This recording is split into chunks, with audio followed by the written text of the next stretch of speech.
Terima kasih. Bismillahirrahmanirrahim. Assalamualaikum warahmatullahi wabarakatuh. Pagi-pagi sarapan nasi goreng. Minumnya minum teh.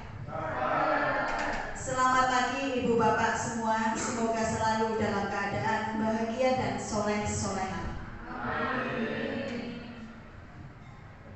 Yang terhormat Bapak Mariono MPD selaku Kepala SMP Negeri 1 Purwokerto, yang saya hormati Bapak Ibu Guru SMP Negeri 1 Purwokerto.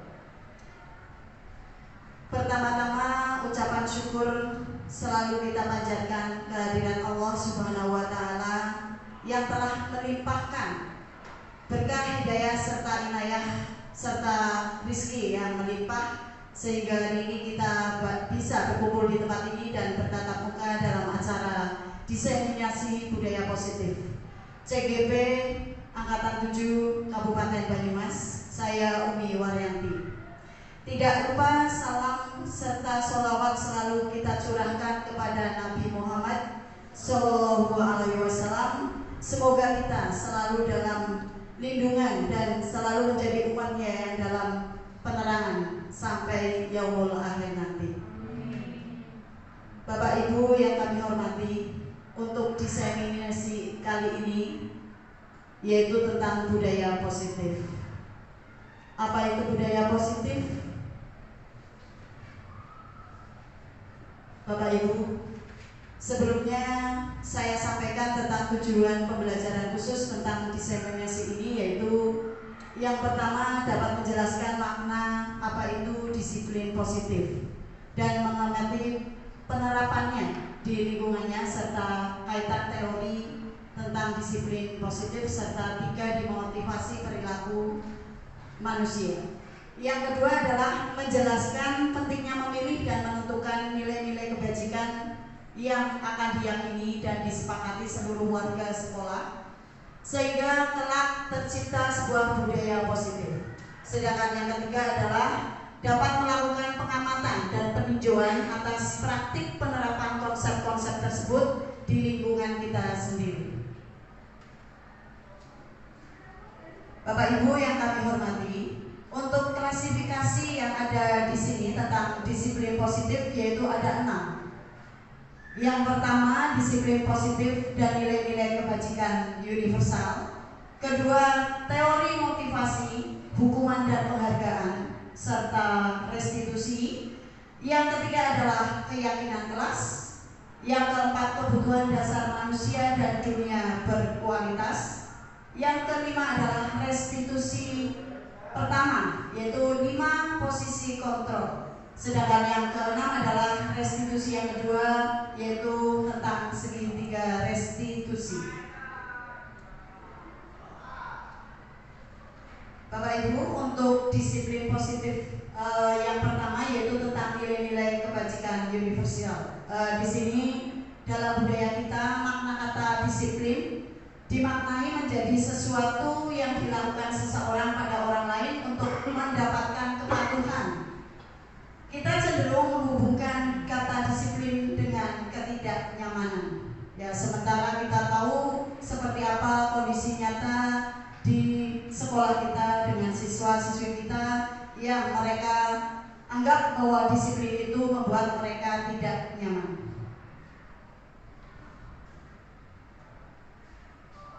Di sini ada pernyataan yang disampaikan oleh Bapak Pendidikan kita yaitu Ki Hajar Dewantara, di mana ada kemerdekaan, disitulah harus ada disiplin yang kuat.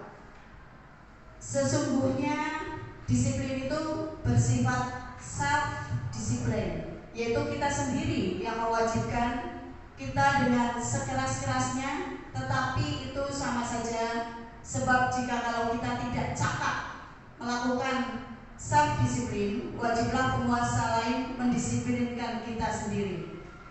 Dan peraturan demikian itulah harus ada di dalam suasana yang merdeka. Jadi Bapak Ibu, apapun kesimpulannya di sini, yaitu tentang disiplin, kita sendirilah yang mengawali, bukan orang lain. Karena itu disiplin mulai dari diri.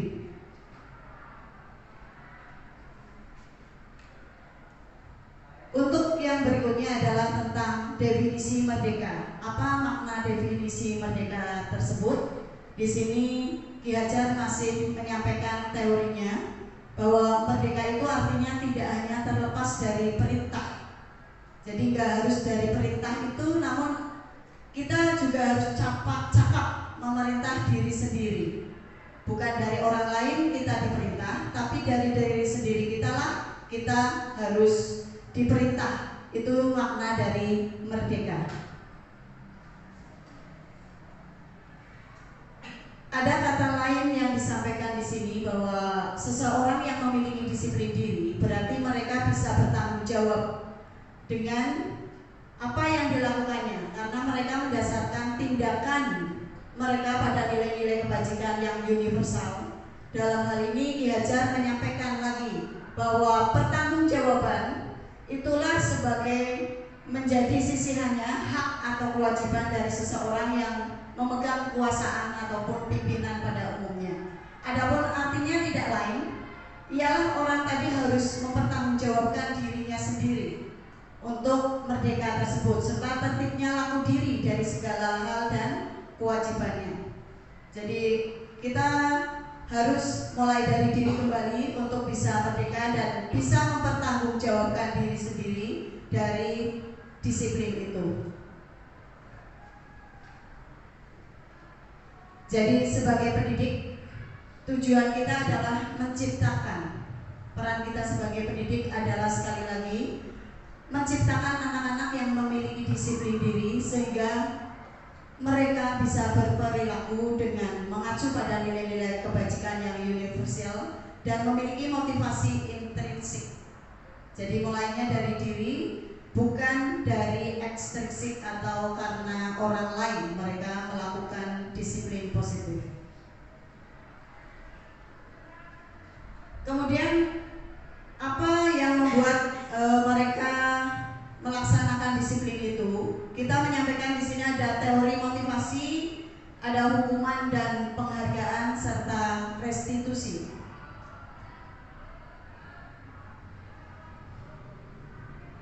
Ada 3 motivasi yang disampaikan oleh Dian dalam bukunya Restructuring School Discipline tentang perilaku manusia. Yang pertama adalah untuk menghindari ketidaknyamanan atau hukuman. Jadi yang pertama termasuk tingkat yang terendah dari motivasi perilaku manusia itu adalah takut karena adanya hukuman atau ketidaknyamanan. Untuk yang kedua, motivasi yang kedua adalah mendapatkan imbalan. Jadi ada orang yang melakukan tindakan positif itu atau perilaku positif karena adanya imbalan atau penghargaan dari orang lain. Ini satu tingkat lebih tinggi di atas motivasi yang pertama tadi. Di sini orang berperilaku untuk mendapatkan imbalan atau penghargaan dari orang lain. Orang dengan motivasi tersebut itu memiliki motivasi yang kurang baik, atau di sini akan lebih baik kalau kita memiliki motivasi yang ketiga, yaitu menjadi orang yang mereka inginkan dan menghargai diri sendiri dengan nilai-nilai yang mereka percaya bahwa itu adalah disiplin positif atau budaya positif. Orang dengan motivasi ini nantinya akan bertanya, akan menjadi orang yang seperti apa bila saya melakukannya? Apakah mereka melakukan sesuatu karena nilai-nilai yang mereka yakini dan hargai, ataukah mereka melakukannya karena mereka ingin menjadi orang yang melakukan nilai yang mereka yakini tersebut? Ini adalah motivasi yang membuat mereka menjadi disiplin diri, dan di sini motivasinya adalah karena motivasi intrinsik, bukan karena motivasi intrinsik atau eksternal.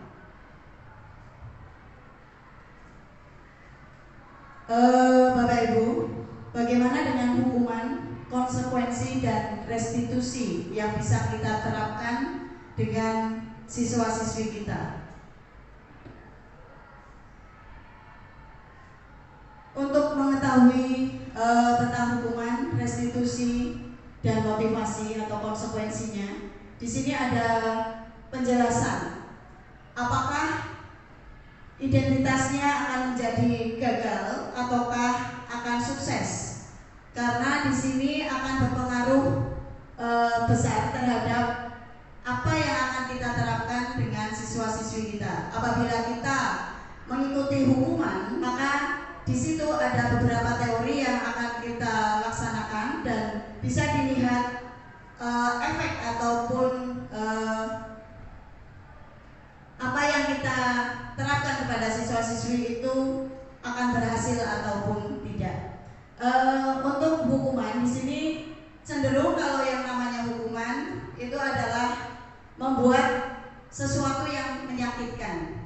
Tapi kita terapkan konsekuensinya adalah sesuatu yang sudah terjadi. Nah, itu adalah konsekuensinya. Sedangkan kalau kita menerapkan restitusi adalah kita bisa mencari pilihan dari mereka sendiri. Bukan kita yang menentukan, tapi siswa itu sendiri yang akan bisa mencari pilihan.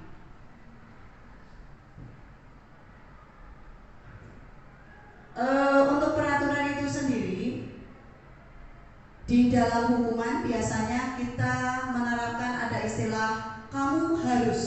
Nah, itulah yang harus kita hindari salah satunya agar kita tidak kembali kepada anak-anak merasa dihukum dan akan timbul ketidaknyamanan di sini. Tapi di sini kita akan bisa menerapkan konsekuensinya dengan apa peraturannya, kembalikan kepada keyakinan siswa-siswi kita dengan apa yang telah mereka terapkan, kemudian mampukah mereka melakukannya serta apa yang akan direfleksikan pada diri mereka sendiri, sehingga restitusi itu akan bisa diterapkan dan mereka yakin kalau mereka bisa menerapkan dengan keyakinan yang sudah dibuat serta apa yang bisa mereka lakukan untuk memperbaiki masalah yang timbul di pembelajaran ataupun dalam lingkungan mereka sehari-hari.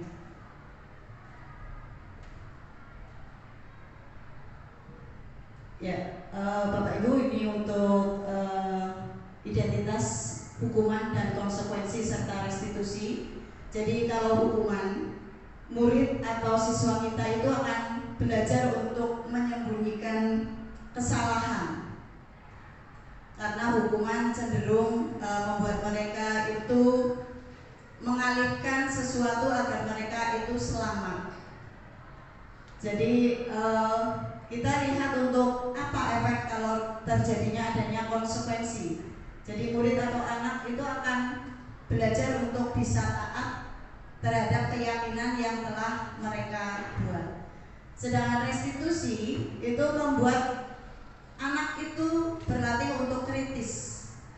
Dengan restitusi, anak belajar untuk mengetahui apa yang harus mereka cari solusi ataupun solusi yang mereka hadapi yang harus ditetapkan setelah terjadi suatu permasalahan.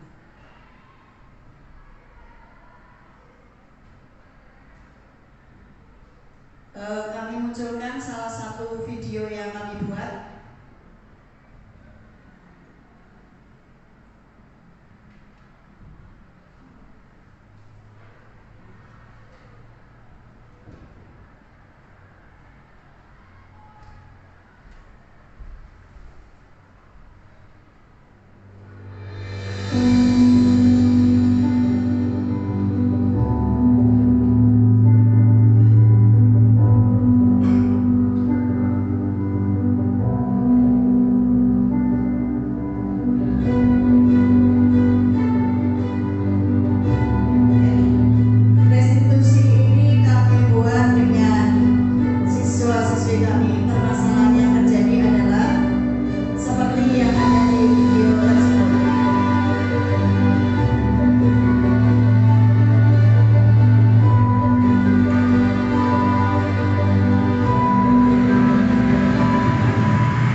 Skenario yang kami buat sebagai kasus pertama adalah di pagi hari, di hari Senin pada jam pembelajaran di kelas 8A terjadi siswa ya, ada yang membawa HP kemudian memainkannya HP tersebut.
Untuk kasus yang kami ambil yang kedua adalah tidur di saat pembelajaran. Pada Selasa siang pada jam ke-5 kelas 9C ada pembelajaran mata pelajaran PPKN. Ini realita kami ambil, kami angkat karena di pembelajaran itu ada siswa yang tidur di saat pembelajaran.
Demikian tadi video untuk restitusi yang saya ambil. Jadi simpulannya hukuman itu bersifat tidak terencana atau tiba-tiba.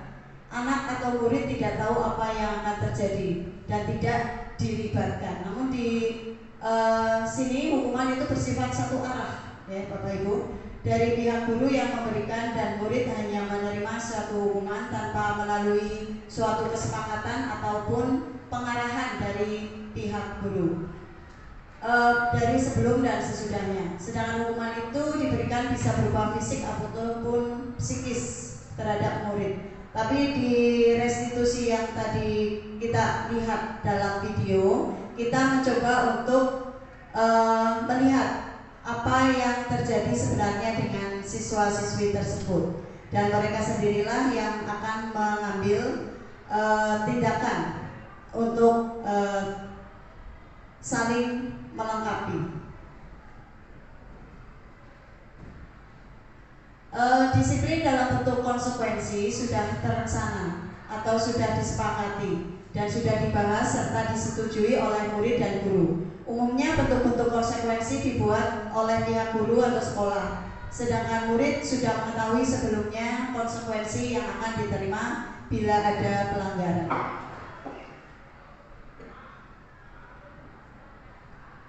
Bapak Ibu, untuk hukuman dan penghargaan menurut Alfikon, di sini saat kita berulang kali menjanjikan hadiah kepada anak-anak agar berperilaku bertanggung jawab atau kepada seorang murid agar mempelajari sesuatu yang baru, atau kepada seorang karyawan agar kita sedang berasumsi bahwa mereka tidak dapat melakukannya atau mereka tidak akan memilih untuk melakukannya.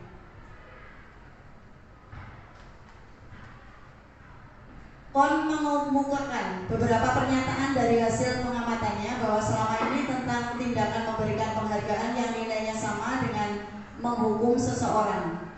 Di sini ada dihukum oleh penghargaan itu berpengaruh jangka pendek ya, dan jangka panjang, serta penghargaan tersebut itu sifatnya tidak efektif, akan merusak hubungan, mengurangi ketepatan, kemudian menurunkan kualitas, mematikan kreativitas, menghukum tersebut dan kurang memotivasi dari dalam diri.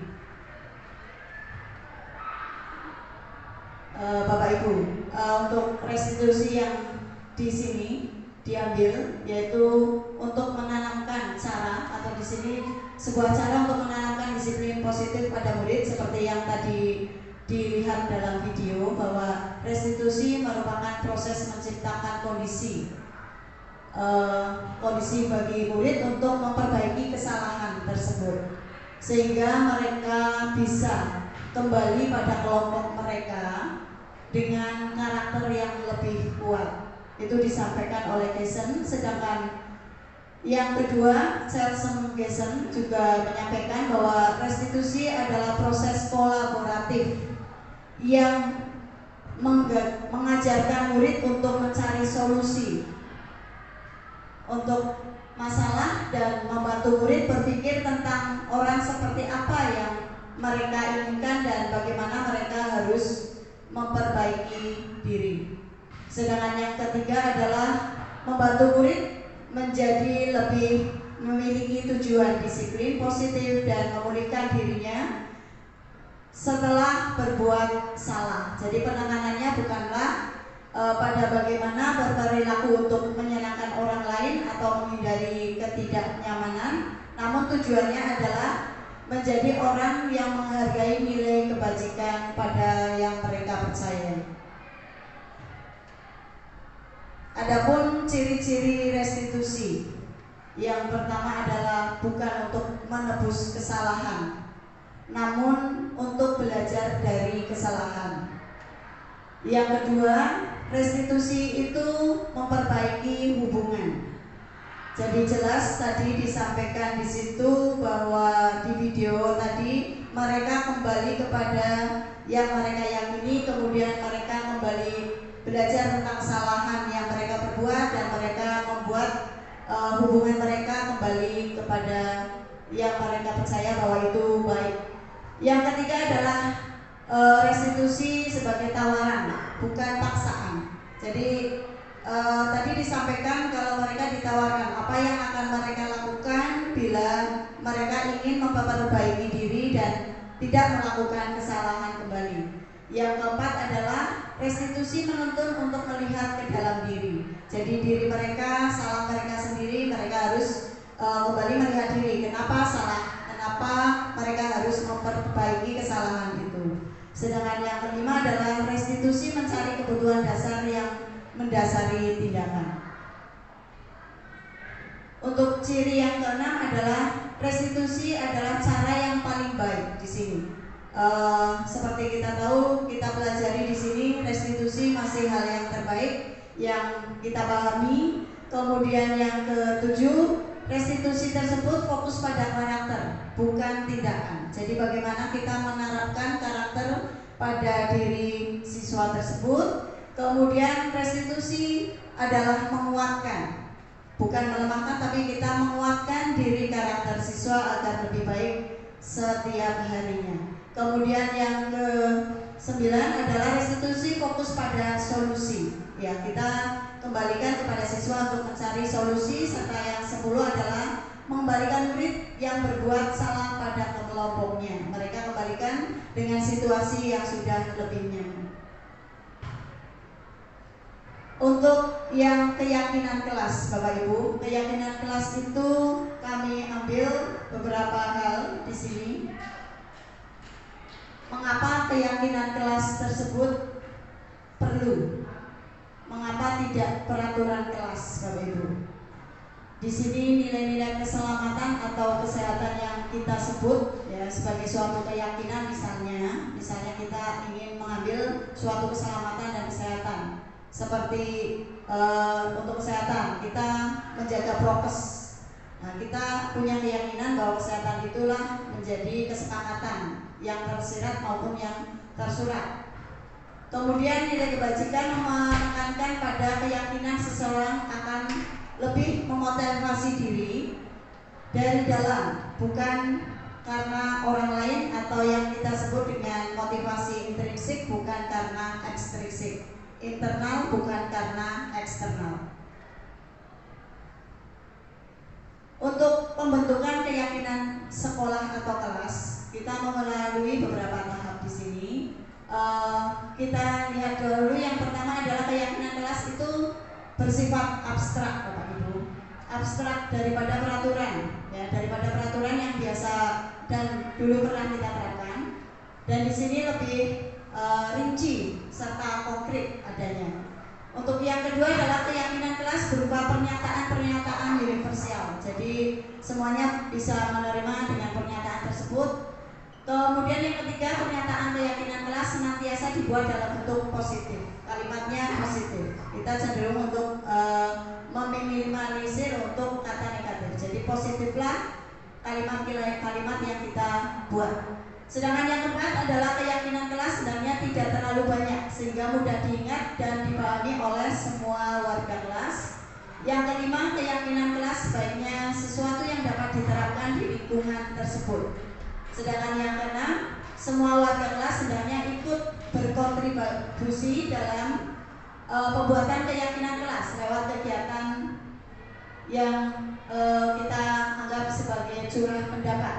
Sedangkan yang ketujuh adalah bersedia meninjau kembali terhadap keyakinan kelas dari waktu ke waktu.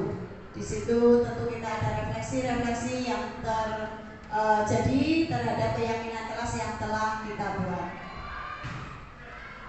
Ya, di sini kami mengambil beberapa gambar step saat kami membuat keyakinan kelas.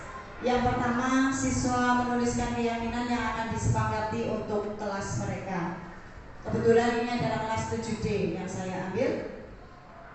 Kemudian setelah mereka menuliskan keyakinan kelas yang akan mereka sepakati, mereka menempelkan hasil rencana keyakinan kelas yang ditetapkan bersama. Kemudian beberapa siswa membacakan hasil tulisan rancangan keyakinan kelas tersebut.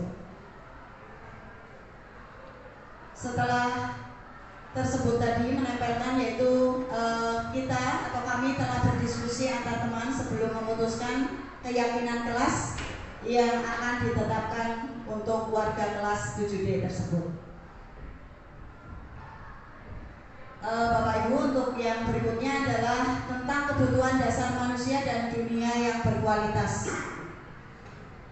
Seperti apa? Di sini kita itu punya kebutuhan dasar sebagai manusia. Yang 5 inilah kita memiliki, ya, kebutuhan dasar yang harus kita miliki dalam kehidupan kita. Yang pertama adalah bertahan hidup. Yang kedua, kesenangan. Yang ketiga, kebebasan. Yang keempat, kasih sayang dan rasa diterima, serta kita punya penguasaan. Jadi kita bisa terapkan kebutuhan dasar ini kepada siswa-siswi kita bagaimana dalam membuat keyakinan kelas tersebut. Untuk mencapai dunia berkualitas, di sini kita akan menempatkan secara khusus dalam pikiran kita semuanya tempat kita menyimpan gambaran representasi dari semua yang kita inginkan. Bisa berisi orang, kemudian hal-hal apa yang terjadi dalam hidup kita, membuat kita itu akan merasa bahagia dan nyaman dengan semua yang ada di sini. Seperti yang disampaikan oleh Dr. William Kessler, bahwa beberapa hal saja yang sangat signifikan adalah benar-benar yang terbaik dalam hidup kita yang kita terapkan agar kita bisa memenuhi kebutuhan dasar kita yang bersifat umum dan universal. Sedangkan dunia berkualitas itu memang unik dan personal. Sehingga orang, tempat, benda, dan nilai-nilai kepercayaan yang ada itu termasuk dalam dunia yang bisa disyaratkan sebagai dunia yang berkualitas. Bapak Ibu, untuk 5 posisi kontrol yang harus kita miliki dalam dunia pendidikan kita, mari kita saksikan video berikut.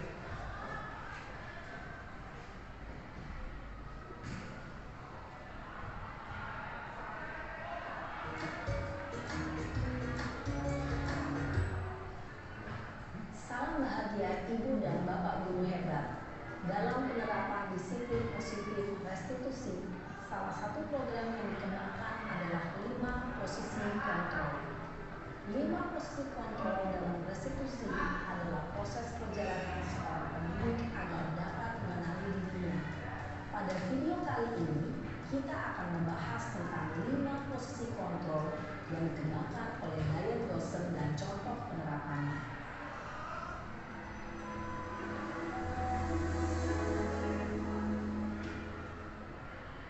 5 posisi kontrol itu adalah: 1. Posisi penghukum. 2. Posisi pembuat merasa bersalah. 3. Posisi teman.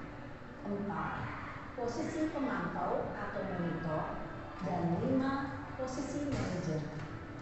Untuk lebih memahami kelima posisi tersebut, mari kita saksikan kasus Naren yang terlambat hadir 20 menit di sekolah dan melihat bagaimana kelima posisi kontrol dalam menghadapi masalah tersebut.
Ibu tidak akan kuat lagi kalau kamu begini terus. Bisa jantung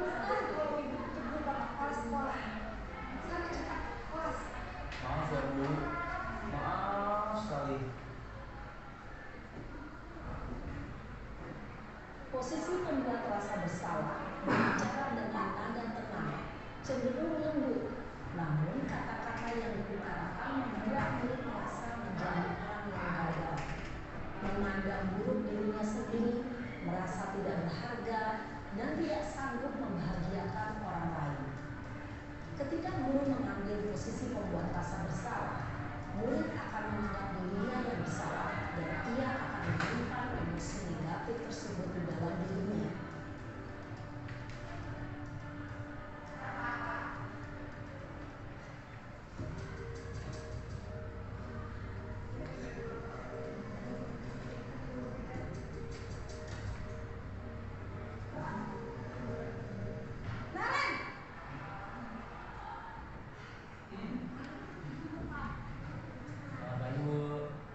Wah, sudah jam berapa ini, Nak?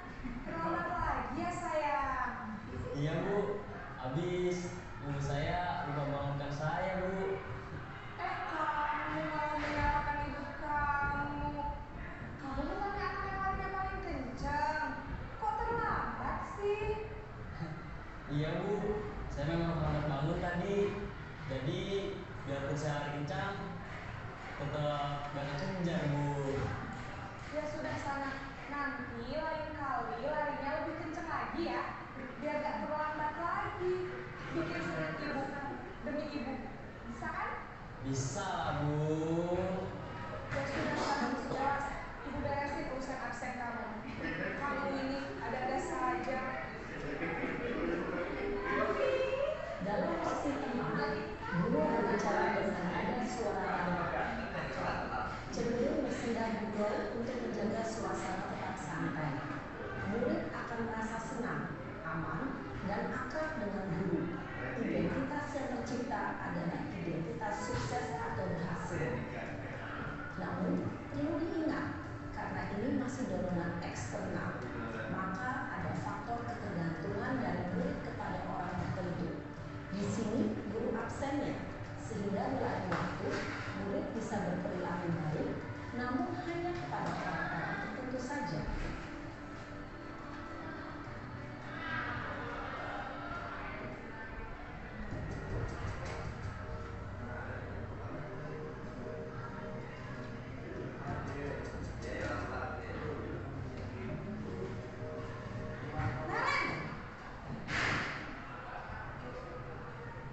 Naren, Selamat pagi Bu.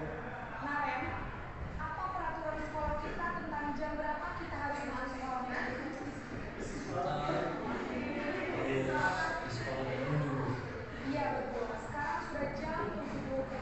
Kalian sudah tahu konsekuensinya jika terlambat hadir? Lalu saya harus tinggal kelas pas jam istirahat selama 20 menit. Iya benar, konsekuensinya demikian. Jadi nanti jam 9.30 pas istirahat, kamu harus tinggal di kelas, kerjakan tugas tambahan untuk ketertinggalan kamu ya. Baik Bu.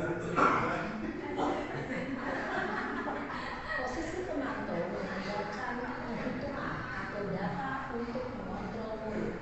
Guru mengarahkan murid berdasarkan peraturan dan konsekuensi. Seorang pemantau menunjukkan bahasa tubuh dan ekspresi wajah yang datar dan cenderung formal.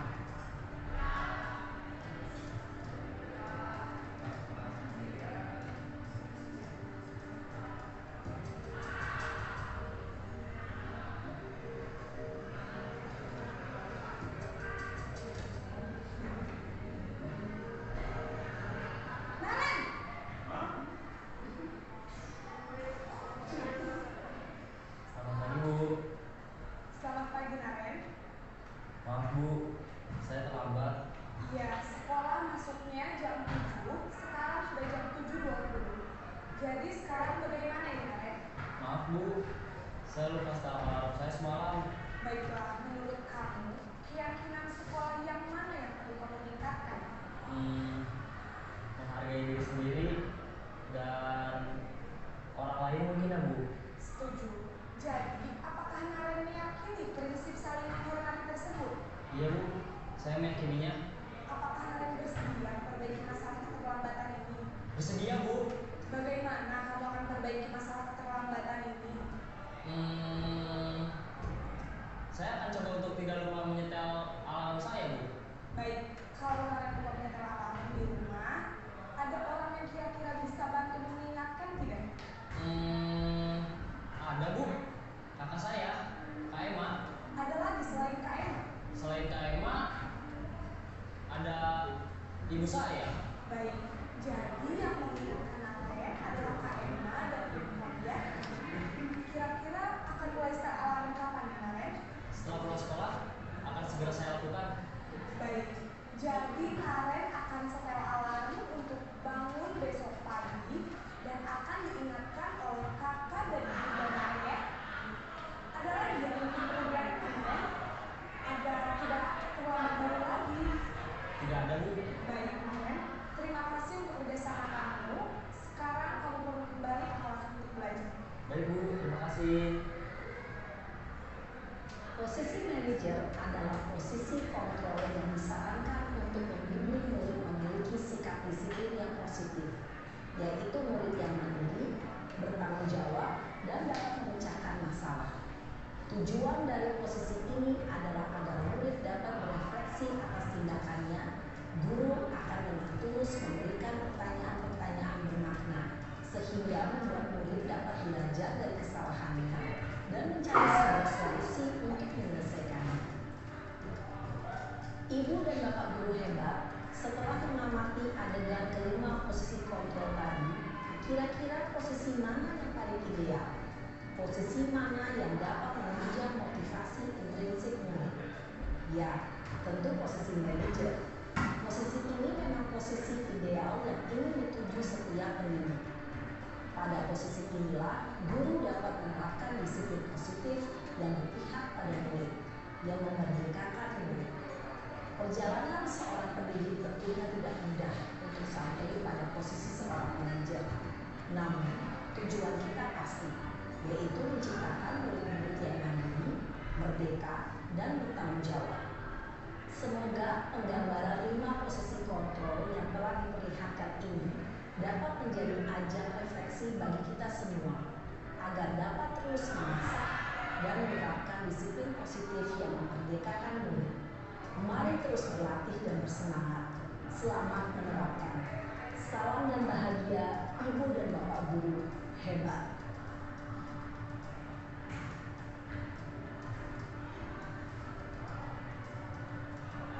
Demikian Bapak Ibu untuk video tentang 5 posisi kontrol. Jadi posisi kontrol yang maksimal harus kita terapkan adalah sebagai manajer.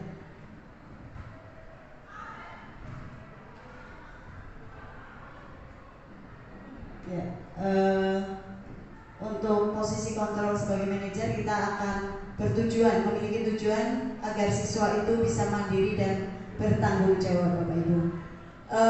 Di sini ada beberapa yang bisa kita lihat kata-kata yang tadi disampaikan agar motivasi itu bukan karena motivasi eksternal, namun bisa diterapkan menjadi motivasi internal, bukan ekstrinsik menjadi intrinsik. Di sini Bapak Ibu bisa membuat atau bisa melakukan hal-hal yang disampaikan agar bisa memperbaiki motivasi itu menjadi motivasi sebagai manajer.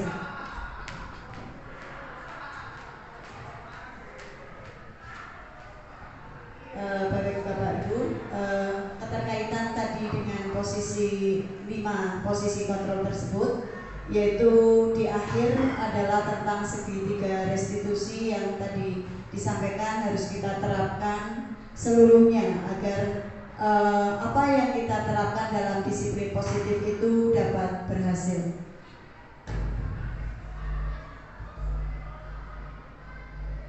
Jadi simpulannya adalah apa yang kita perbuat itu bukanlah apa-apa, tidak ada manusia yang sempurna.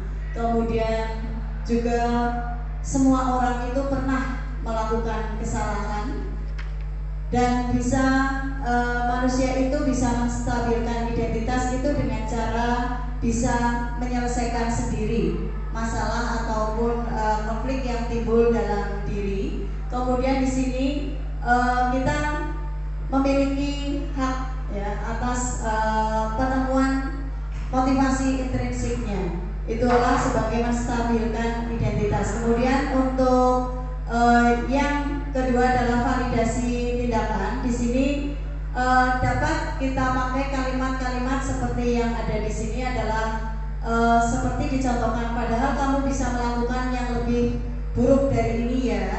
Kemudian yang kedua, kamu pasti punya alasan mengapa melakukan hal ini. Yang ketiga adalah kamu patut bangga pada dirimu sendiri karena kamu telah melindungi sesuatu yang penting buat kamu, serta kamu boleh mempertahankan sikap itu, tapi kamu harus menambahkan sikap yang baru. Itu sebagai validasi tindakan. Kemudian untuk menanyakan keyakinan, di sini ada beberapa konten yang bisa kita lakukan. Konteksnya yang berikut adalah apa yang kita percaya sebagai kelas ataupun keluarga. Yang kedua adalah apa nilai umum yang kita telah sepakati. Yang ketiga, apa bayangan kita tentang kelas yang ideal. Dan yang keempat adalah kamu mau jadi orang yang seperti apa. Dikembalikan kepada individu siswa itu agar mereka bisa melakukan keyakinan yang lebih baik. Demikian Bapak Ibu untuk presentasi yang saya sampaikan. Siang-siang pergi ke kota, jangan lupa beli alpukat. Demikian presentasi dari saya, semoga bermanfaat. Terima kasih, sekian dari saya. Assalamualaikum warahmatullahi wabarakatuh.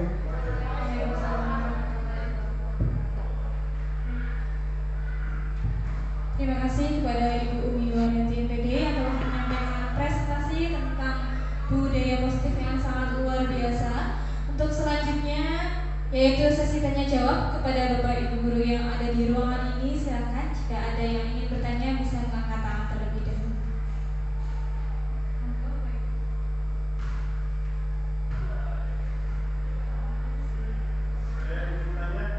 Oke, Pak Uji, monggo. Terima kasih Bu. Gimana Bu? Oh, masih.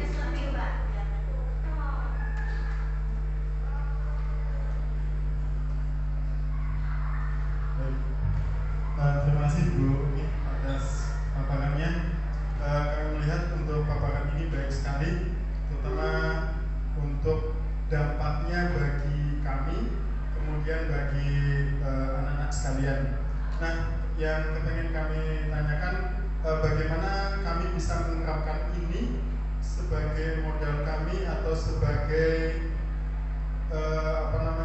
kami bisa menjadi seperti jenengan ya, kuat di dalam pembelajaran, selalu memerdekakan anak seperti itu. Yang kami masukkan di sini bagaimana cara kami untuk menerapkan keyakinan ini terhadap anak-anak, memberikan motivasi atau menguatkan anak-anak itu di dalam mengambil keyakinan kelas tersebut.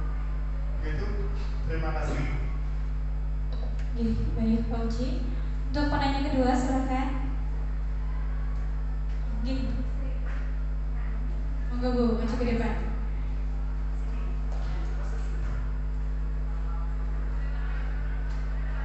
Assalamualaikum warahmatullahi wabarakatuh. Yang ingin kami tanyakan Bu, kami selaku guru BK, kami sering mendapat keluhan dari siswa, manakala ada guru yang kadang suka marah-marah. Kemudian anak tidak bertanya salah disalahkan, dimarahi dan sebagainya. Sementara kami tidak punya wewenang untuk mengingatkan ke beliau. Pertanyaannya, bagaimana saya harus melangkah manakala kasus itu berlanjut? Masih marah-marah terus Ibu. Saya kira itu pun yang saya tanyakan.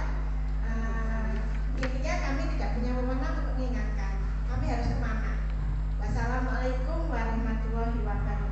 Waalaikumsalam warahmatullahi wabarakatuh. Terima kasih Ibu Sri Setiawati. Itu selanjutnya monggo Bapak Ibu, putaran yang pertama, 3 penanya. Masih ada satu lagi, monggo. Oke, Bu Umi Zainab, monggo.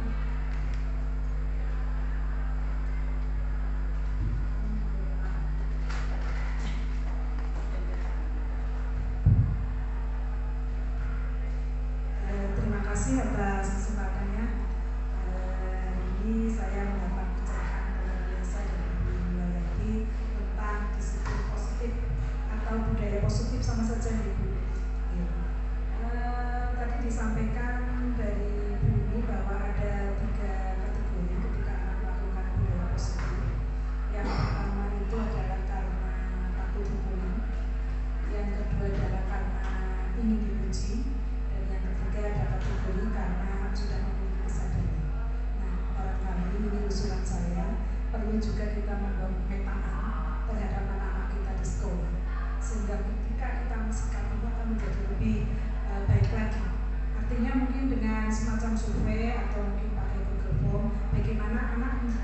itu budaya positif.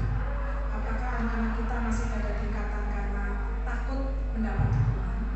Yang kedua, atau karena ingin dipuji, atau karena mereka memang sudah memiliki kesadaran secara intrinsik, sehingga ketika kita sudah mendapatkan komentar dari hal tersebut, kita akan mensikapinya itu menjadi lebih baik gitu. Mungkin ini usulan juga untuk kesiswaan, mungkin juga untuk Bapak Ibu guru penggerak, monggo untuk bisa disikapi. Terima kasih. Terima kasih kepada Ibu Umi Zainab atas usulannya. Ada 3 pertanyaan. Ibu Umi Waryanti untuk pertanyaan pertama. Yang pertama itu dari Pak Uci tentang bagaimana cara menerapkan keyakinan dan motivasi yang telah dilakukan Bu Umi seperti yang tadi sudah dijelaskan di presentasi, sehingga Bapak Ibu guru yang ada di sekolah ini bisa menerapkan hal yang sama. Yang kedua dari Ibu Sri Setiawati tentang keluhan siswa bahwa ada guru yang mungkin sering marah-marah, dan jika itu masih berlanjut bagaimana kita bisa menindaklanjuti hal tersebut. Dan yang ketiga dari Ibu Mizaina, dari 3 kategori siswa, yang pertama takut hukuman, yang kedua ingin dipuji, yang ketiga memiliki kesadaran diri, memberikan usulan untuk baik dari kesiswaan maupun guru penggerak untuk melakukan pemetaan atau survei tentang bagaimana anak menyikapi budaya positif tersebut. Monggo Bu Umi bisa direspon. Baik, terima kasih atas pertanyaan dan usulan ide. Untuk pertanyaan yang pertama adalah bagaimana cara menerapkan keyakinan diri siswa di kelas. Seperti kita tahu di sini kalau budaya positif itu memang harus kita terapkan mulai dari diri. Kita sebagai pendidik itu tentu harus berusaha untuk memberikan contoh dahulu agar nanti siswa-siswinya bisa meniru apa yang kita lakukan, sehingga nanti siswa itu yakin bisa menerapkan. Itu yang pertama. Kemudian yang kedua, siswa itu memang banyak karakternya. Bagaimana kita menerapkan keyakinan, makanya kita melalui beberapa step yang harus dilaksanakan agar keyakinan-keyakinan itu terbentuk secara universal, bukan hanya individual, tapi semuanya bisa memahami dengan keyakinan tersebut. Apakah keyakinan itu bisa diterapkan atau tidak, maka tugas kita untuk bisa membuat mereka bisa menjadi manajer dalam pembuat keyakinan tersebut. Kemudian dari Bu Sri Set ya, bagaimana dengan keluhan siswa yang ada guru yang selalu marah-marah? Bapak Ibu, kenapa kok guru marah? Itu juga dari motivasi intrinsik kita juga. Kita marah pasti ada sebabnya. Tidak akan ada asap kalau tidak ada api. Maka kita coba lihat diri kita dulu, kembali ke diri kita agar kita tidak marah-marah kepada siswa.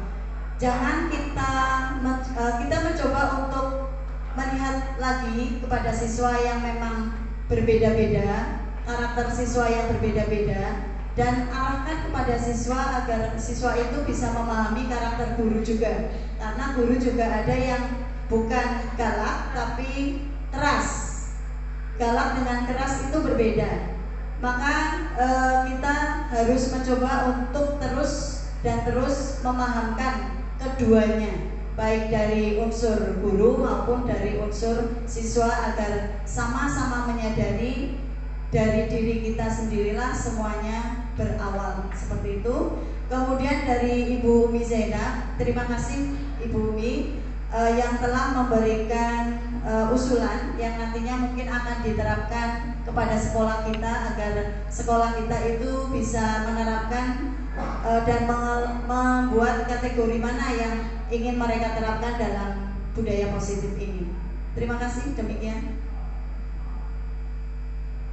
Oke, baik, terima kasih Ibu Umi Waryanti yang sudah memberikan jawaban atas ketiga pertanyaan di termin 1. Untuk selanjutnya yaitu termin 2, monggo Bapak Ibu. Untuk 3 penanya, Pak Joko, monggo.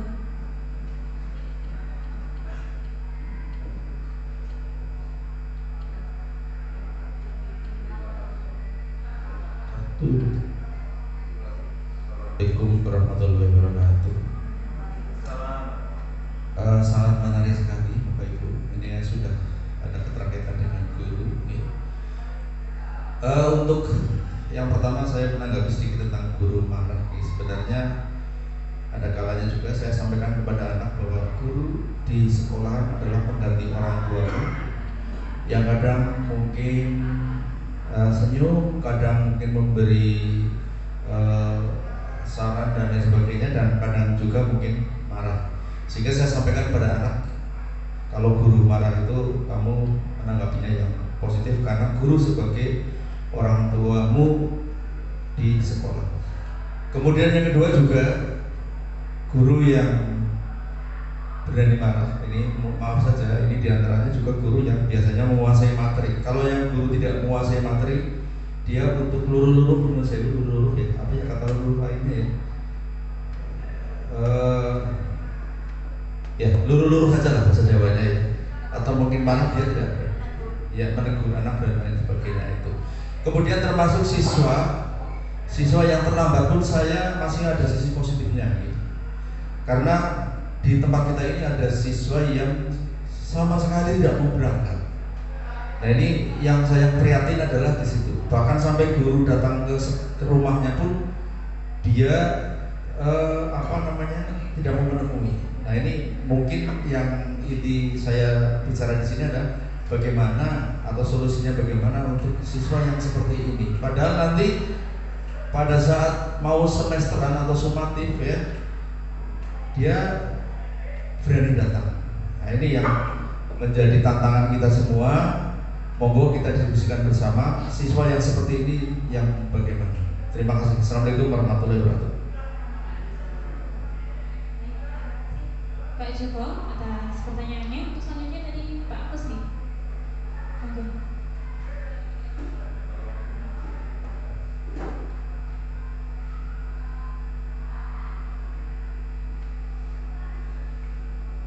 Baik, terima kasih Bu.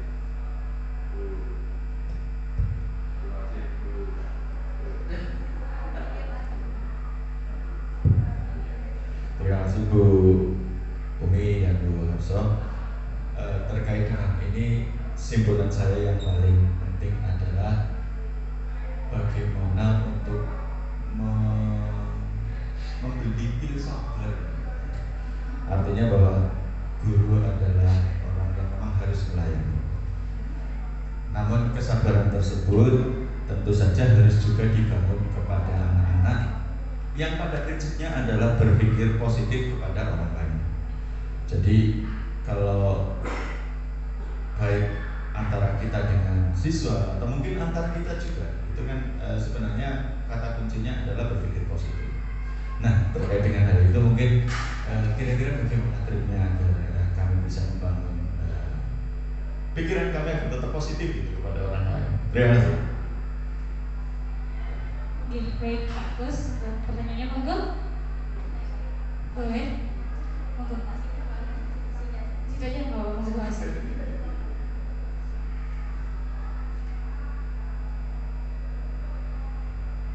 Assalamualaikum warahmatullahi wabarakatuh. Saya ingin menanggapi yang disampaikan oleh Ibu ini maupun teman-teman semuanya. Jadi pada intinya menurut saya memang kita harus duduk bersama. Jadi saat terjadi masalah kita punya cara yang sama untuk menanganinya. Jadi nanti tidak ada anak yang lapor guru ini begini, guru itu begitu. Jadi diharapkan seluruh warga sekolah itu memiliki pemahaman yang sama tentang budaya positif menurut saya seperti itu. Jadi tidak hanya guru, tapi juga murid, kepala sekolah, dan mungkin juga orang tua murid. Jadi mungkin ke depan, apalagi kita akan memasuki sekolah penggerak. Jadi dari mungkin di sini ada Bapak Ibu Waka ya, mungkin bisa kita digerakkan atau kita ada event untuk kita bisa bicara bersama. Sekolah ini mau kemana, mau seperti apa, sehingga kita punya pemahaman yang sama terhadap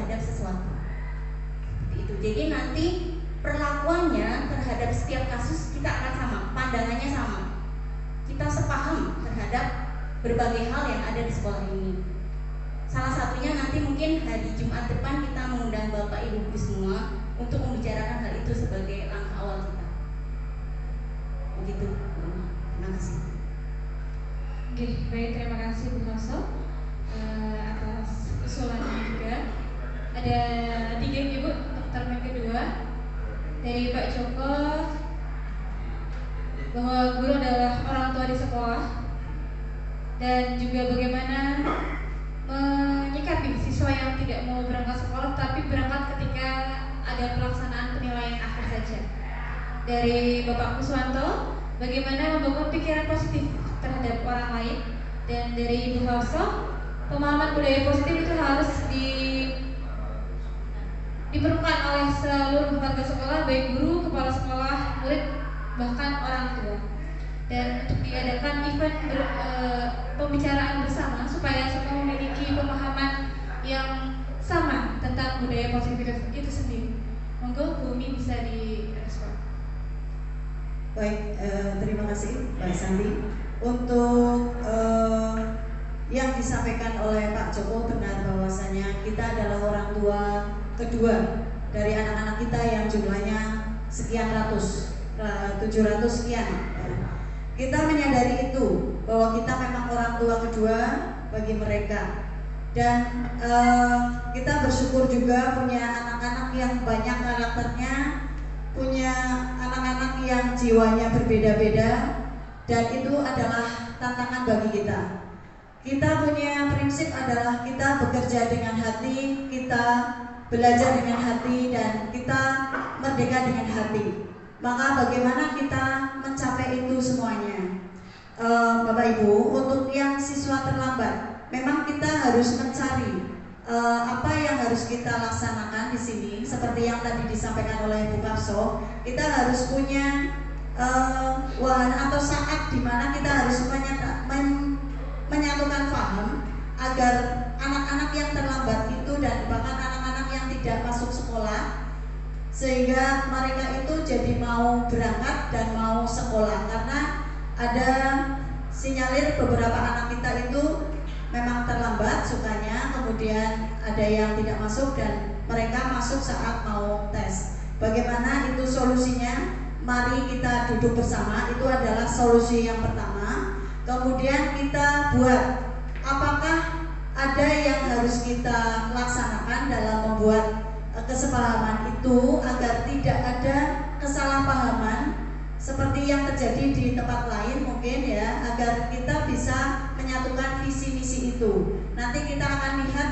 visi misi itu seperti apa di pertemuan yang akan datang. Namun kita memang punya PR itu Bapak, bahwasanya masih anak itu terlambat. Kita beri motivasi itu terhadap anak. Kita tanya dulu kenapa mereka terlambat, kemudian apa kendala-kendala yang mereka hadapi. Seperti yang saya sampaikan tadi, ada beberapa hal agar semuanya itu sukses. Di situ ada bagaimana kita membuat anak-anak itu menyadari betul kebutuhan pendidikan di Indonesia ini, agar mereka punya motivasi intrinsik, mereka punya motivasi untuk sekolah kembali, dengan tentunya dukungan dari orang tua, dengan dukungan dari Bapak Ibu guru juga. Tidak menyalahkan ya, tidak menyalahkan anak yang terlambat itu, karena pasti ada sebabnya.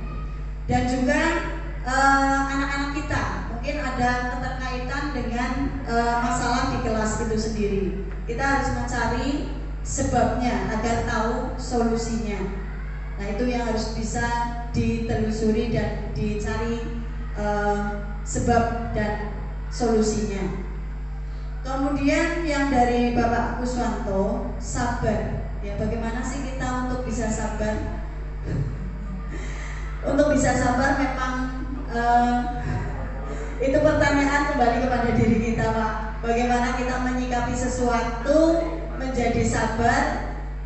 Karena proses itu memang panjang, tidak instan, dan melalui waktu yang terus berjalan itulah kita akan tahu sesabar apa kita untuk menghadapi siswa-siswa kita, sesabar apa kita menghadapi temuan-temuan yang ada di sekolah kita dan bagaimana kita bisa menyikapi dengan solusi yang bijak tentunya nantinya Bapak Ibu kembali ke diri kita masing-masing. Kemudian terima kasih Bu Kapso mengingatkan nanti untuk kedepannya kita coba duduk bersama seperti ini kembali untuk menyatukan visi-visi yang akan kita satukan, kita sosialisasikan agar bisa terlaksana sehingga sekolah kita menjadi benar-benar sekolah penggerak. Dengan adanya Bapak Ibu yang sudah menjadi guru penggerak, selamat. Semoga nanti akan menjadi motivasi kembali dan menjadi pemimpin yang berhasil. Dan kami sebagai CGP juga ikut berperan agar sekolah ini benar-benar menjadi sekolah penggerak yang diinginkan oleh Indonesia menuju Indonesia merdeka. Demikian Bapak Ibu, namun kami minta ada testimoni itu sendiri untuk hasil dari diseminasi ini. Terima kasih. Baik Ibu Umi, terima kasih untuk jawabannya. Yang selanjutnya yaitu testimoni dari Bapak Ibu yang mengikuti kegiatan diseminasi tentang budaya positif. Monggo bagi Bapak Ibu yang akan memberikan testimoninya. Kami persilakan.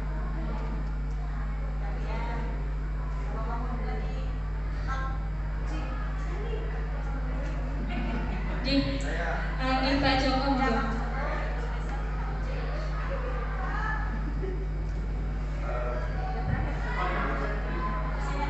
Terima kasih.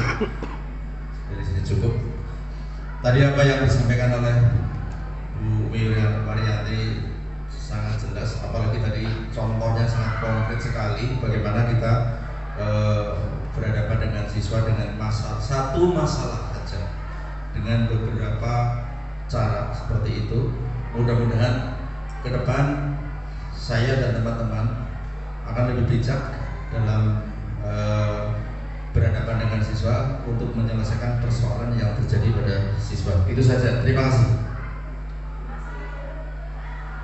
Baik, terima kasih Mbak Joko atas testimoninya. Monggo Mbak Uci, dipersilakan.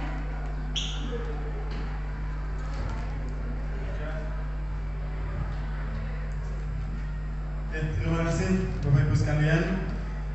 Luar biasa untuk pengalaman hari ini yang saya dapatkan dari Bu Umi Waryanti atas paparannya. Dengan mengetahui 5 posisi kontrol, mudah-mudahan kami juga bisa menerapkan posisi kontrol yang kelima sebagai manajer, itu yang pertama, dan menerapkan restitusi itu ke lingkungan SMP 1 dan berdampak untuk kita semua. Terima kasih. Oke, terima kasih Pak Uci. Testimoni yang sungguh luar biasa. Mungkin yang terakhir Ibu Srisa. Oke, monggo.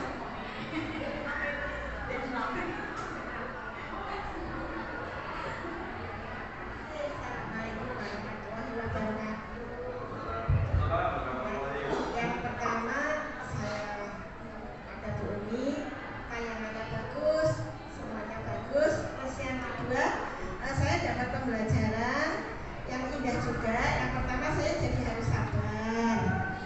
Dua, berusaha untuk menjaga positive thinking kepada siapapun. Jadi kalau ada sesuatu yang tidak tahu sebenarnya saya harus diam. Ya, saya jangan banyak bla bla bla bla bla. Terus yang ketiga, mohon kerjasama semua stakeholder, guru, kemudian staf karyawan, kemudian wali kelas. Manakala ada sesuatu yang harus kita selesaikan bersama, ayo kita bareng-bareng. Jadi tidak nantinya tidak muncul kesalahpahaman. Oh itu harusnya sini yang menyelesaikan setelah kita bareng-bareng. Insya Allah kalau kita semuanya bareng-bareng, kita selesai bareng, nyaman dan akan mendapatkan sesuatu yang bagus dan indah. Saya kira itu Bu. Saya testimoni saya. Assalamualaikum warahmatullahi wabarakatuh. Waalaikumsalam warahmatullahi wabarakatuh. Terima kasih Ibu Sri Senat atas testimoninya. Ada 3 Ibu. Oke, testimoni. Untuk acara yang terakhir yaitu marilah kita tutup kegiatan pada siang hari dengan bacaan hamdalah bersama-sama.